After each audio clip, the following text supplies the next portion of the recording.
नमस्कार। साहब जी, कहाँ से आए? मैं ये दिल्ली एनसीआर है, भेटा गांव है, लोनी के पास में।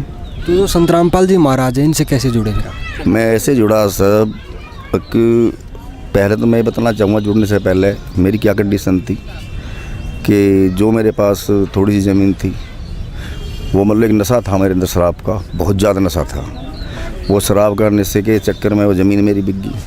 उसके बाद में मतलब मेरी कंडीशन ये हो गई थी कि मैं आपको शॉर्टकट में बताना चाहूँगा कि ये तो बहुत लंबा इंटरव्यू हो जाएगा, कि लास्ट मेरी ऐसी स्टेज आ गई थी कि शराब पीते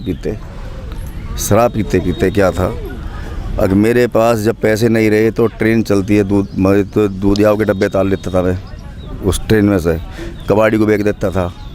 कबाड़ी को बेचने के बाद में उसके बाद में फिर मेरे शरीर में जान नहीं रही, फिर मैं मतलब जो है रेलवे स्टेशन पे भीख मांग कर शराब पीता था।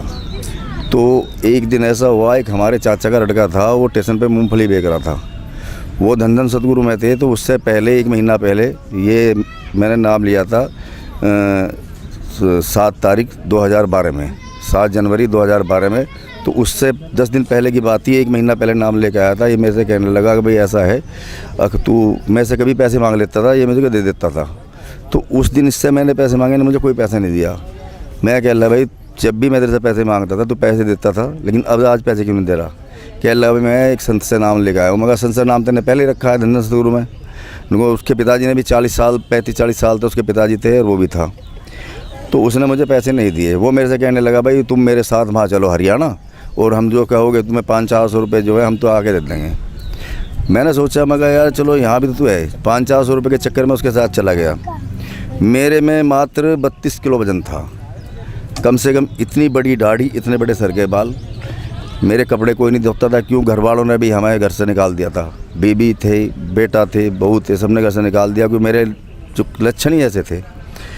आज देखो हम उन्हें गलत, उस टाइम उन्हें गलत कहते थे, लेकिन हम खुद गलत थे कि मेरा एक राक्षस वाला रूप था। जो मुझे समझाता था मैं उसके पीछे पत्थर लेके, जो गन्ना काटने की पलगटी उसे लेके निर्वस्त्र हो जाता था। मतलब इतनी बुरी कंडीशन थी। तो जिस टाइम वो दया हुई परमात्मा की, एक दिन मेरा भाई था, वो मुझे लेके चला आया बरवाला। जिस टाइम मैं बरवाला आश्रम आया तो मैंने जो उस टाइम भी पौनी बोतल शराब की पी रखी थी।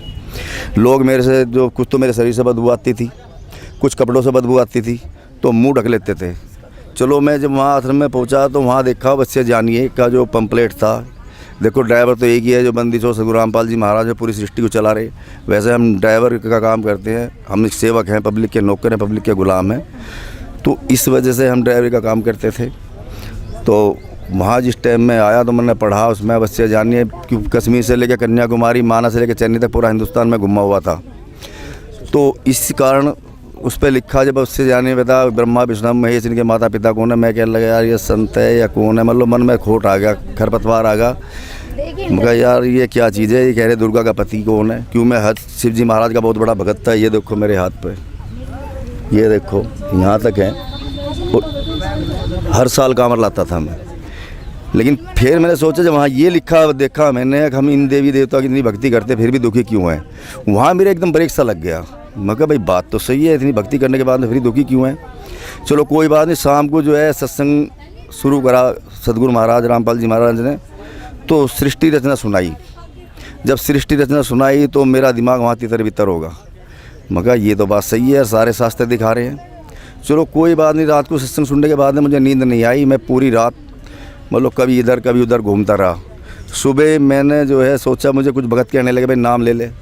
तो मैंने कहा मगर भाई ये तो इनके नियम बहुत तगड़े, बीड़ी नहीं पी सकते, शराब नहीं पी सकते, चोरी नहीं कर सकते, जारी नहीं कर सकते, कोई ऐप नहीं कर सकते। और मैं ड्राइवर आदमी हूँ और ये तो मेरे पे नींद के जो नियम है, इनमें नहीं एक भी नियम, ये तो नियम बहुत खतरनाक है, बहुत तगड़े नियम है। एक हमारे यहाँ दिल्ली में ही सादरे में एक शर्मा जी है, वो कहने लगे तो सांस तो आ नहीं रहा, तू क्या ड्राइवरी करेगा? हमने सोचा मगर बात तो ये भी कैसे ही कह रहे हैं, तो मैं उनकी बात मान ली। मगर चलो नाम लेते देखी जाएगी बाद में, भाई नाम चलेगा चला लेंगे ना तो कोई बात ही नहीं। कोई कुछ मैंने इसमें कुछ वो तो बंदी नहीं गया, मेरे पे कोई बंधन तो है नहीं। मैं नाम लेने के बाद में तो कुछ भगत कहने लगे, तो गुरुजी दर्शनों की लाइन में आए, मैं भी दर्शनों की लाइन में लग गया। तो जिस टाइम सतगुरु महाराज पूर्ण परमात्मा सतगुरु रामपाल जी महाराज आए और सामने सबके सर पे हाथ रखते आ रहे थे और मैं वहाँ सामने खड़ा था, तो गुरुजी वहीं रुक गए। और गुरुजी वहाँ रुकने के बाद में हंसे पहले, और हंस के जिस टाइम मेरी नज़र उनकी नज़रों में गई तो मुझे ऐसा लगा कि जैसे किसी ने मेरे अंदर को बहुत ठंडी चीज़ मतलब डाल दी, शरीर इतना ठंडा होगा। उसके बाद में मेरे सर पे हाथ रख के गुरुजी कहने लगे, बेटा आ गया। बस इतना कहा सदगुरु महाराज ने, सिर पे हाथ रख के से ऊपर को सर पे से हाथ उठाया है। मुझे ऐसा लगा जब क्विंटल वजन मेरे सर से उतर गया। उसके बाद भगत जी बस पूछो मत ना मेरी कैसी ज़िंदगी थी और आज मेरी ज़िंदगी क्या है, मालिक ने बदल दी। जब मैं 32 किलो वजन था, आज आप देख रहे हो। अभी 2 साल पहले, साल भर पहले ये हमारे भगतमती है, इनके पास इनके कागज़ फ़िलहाल यहाँ तो है नहीं मेरे, इसको मान लो सरकारी हॉस्पिटल में कैंसर मान लो घोषित कर दिया, इसका कैंसर होगा। वो फूट गया, उसके अंदर वो था फोड़ा, बच्चादानी में फूट गया। तो हमने सरकारी अस्पताल में दिखाया, सरकारी वालों ने जवाब दे दिया। फिर प्राइवेट में जब दिखाना चाहा, वहाँ बात करी, वो कहने लगे भाई जो तुम 1 लाख सवा लाख रुपया चाहे तुम्हारा अपना है, चाहे तुम किससे लेके आओगे, बेकार लगाना, क्योंकि ये बचेगी नहीं किसी भी सूरत में। हमने परमात्मा से प्रार्थना करवाई, परमात्मा कहने लगे बेटा ठीक हो जाएगी। अब ये देख लो तुम्हारे सामने खड़ी है, रोज़ सेवा कर रही है, जिसकी बिल्कुल नाउम्मीद थी। मेरे भी साथ अभी पिछली साल 11 जनवरी को मैं ये दिल्ली NCR में गैस प्लांट की गाड़ी चलाता हूँ, सिलेंडरों वाली। मैं ऊपर जो है गाड़ी की काउंटिंग के सिलेंडर काउंटिंग करा के और मैं उतर रहा था, तो उतरते समय मेरा जो मतलब डंडा टूट गया ऊपर वाला, मैं ऊपर से गिर पड़ा, रीढ़ की हड्डी में बाल आ गया, डिस्क खिसक गई। GTB हॉस्पिटल में ये कह दिया, दिल्ली में GTB हॉस्पिटल है कि ये तो कामयाब होगा नहीं। हमारे बेटे से ये कहा कि कामयाब नहीं होने का, क्यों कि इसके चोट काफ़ी आ गई है और ये तो दूसरे के असर ये होगा। मैं रोने लगा तो हमारी भगतमती कहने लगी तुम सबको समझाते हो हमारे परमात्मा हैं। तो जब उन्होंने कहा मैंने सोचा मगर यार ये क्या, मैं तो खुद ही भूल गया परमात्मा है। परमात्मा की शरण में रहने के बाद भी मैंने अपनी मतलब आत्माओं से परमात्मा पुकारा। मैं डॉक्टर से कहने लगा भाई एक काम करो, तुम जो भी है, उन्होंने बताया अभी पेशाब करने का भी ले लो और लैट्रिन करने का भी ले लो और सारा सामान ले लो, इन्हें करवट कोई दिमाने वाला। वाकई मेरे मतलब 2 महीने तक करवट मुझे दूसरा दिलाता था, टट्टी पेशाब भी मतलब और ही कराते थे। एक दिन ऐसा हुआ कि कुछ परमात्मा की ज़्यादा हुई, तो उसमें हमारा ये अपने रोहतक में विशाल भंडारा होने वाला था। मैं कहने लगा परमात्मा या तो मुझे मतलब जो है ठीक करो, और नहीं तो मुझे मेरी तमन्ना है, वो बेल्ट लगी हुई थी मेरे, जो बेल्ट बांध देते डॉक्टर ने दे रखी थी, वो मुझे जाना भंडारे में, या तो मौत दो नहीं तो मुझे जो है जीवन दो, सच्चा जीवन दो, सही जीवन दो, जिससे ताकि मतलब सब लोग देखें। हुआ ये कि ऐसा है कि मैंने वह जो बेल्ट उतार के रख दिया, जैसे मैं दूसरे का सहारा लेके खड़ा होता था या मतलब दीवार का सहारा लेके या मुझे कोई सहारा देता था, उस दिन मैंने परमात्मा से आत्मा से ही प्रार्थना करी थी, मैं एकदम अपने आप खड़ा होगा और मैं सीधा चला आया रोहतक भंडारे में। मैंने वहाँ 9-10 दिन तक सेवा करी परमात्मा की दया से, और उस दिन के बाद में ना मैंने वो बेल्ट बांधी है और मैं डेली गाड़ी चला रहा हूँ परमात्मा की दया से। परमात्मा मतलब ड्राइवर तो वो बैठे हैं संत रामपाल जी महाराज जो पूरी सृष्टि चला रहे हैं, मैं तो मामूली ड्राइवर मतलब सेवक हूँ, पब्लिक का सेवक हूँ, पब्लिक का गुलाम, पब्लिक का नौकर। उस दिन तक सेवा बराबर कर रहा हूँ। जो गाड़ी है टैंकर है, उसका सिलेंडर का ट्रक है, डेली उसकी गाड़ी चला रहा हूँ मैं। भगत जी ये हमारा ये है। और जो शराब पी अब ने बताया आप नशा करते थे, वो आपने कब छोड़ा? ये नशा तो मैं जिस दिन शराब पी के चला था घर से, आश्रम के नाम का गुरुजी के पहली बार आया, तो एक बीड़ी का मंडल, एक कुबेर, एक माचिस मैंने बाहर खाई में दाब दी थी। जो आश्रम के बाहर एक खाई थी, खेत में खाई होती है, उसमें दाब दी थी, मगर आगे निकाल लियो। वो मेरी जो है आज 7-8 साल हो गए, मेरी बीड़ी माची में वहीं दबी पड़ी है, मेरी दारू भी वहीं पड़ी है।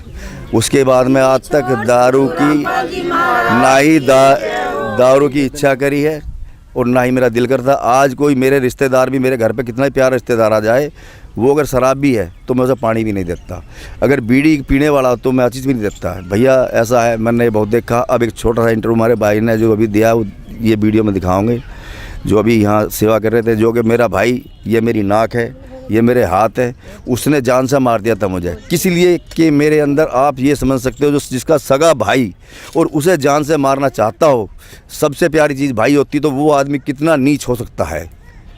ये आप जितने भी यहाँ मेरे भाई बहन सुन रहे हैं, इस बात का खुद वो आइडिया लगा सकते हैं। जो सगा भाई, जिसकी खुद की पत्नी, खुद के बहू बेटा उसे जान से मार देना चाहते हो, तो वो आदमी कैसा होगा।